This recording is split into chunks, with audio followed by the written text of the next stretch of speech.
इन India. Pragya Singh Thakur को दिफा से मुताल्लिक पार्लिमानी कमेटी का रुकन बनाए जाने पर कांग्रेस पार्टी ने ट्वीट किया है। कांग्रेस का कहना है कि आखिरकार मोदी जी ने प्रज्ञा ठाकुर को दिल से माफ कर ही दिया। कांग्रेस का कहना है कि दहशतगर्दाना हमले की मुलजिमा को दिफा से मुताल्लिक पार्लिमानी कमेटी का रुकन बनाना उन जवानों की तौहीन है जो दहशतगर्दों से मुल्क को महफूज रखते हैं।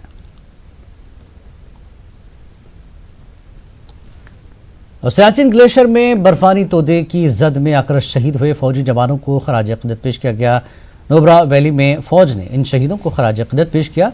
आपको बता दें कि लद्दाख में वाक़े दुनिया के सबसे ऊंचे जंगी मैदान सियाचिन में खदमात की अंजामदही के दौरान 4 फौजी जवान और 2 पोर्टरों की जान गई थी। जब इन शहीदों के जस्द खाकी को नुब्रा लाया गया तो इलाके में गम की लहर दौड़ गई। खराज अक़ीदत पेश करने के बाद शहीदों के जस्द खाकी को उनके आबाई मकाम रवाना कर दिया गया।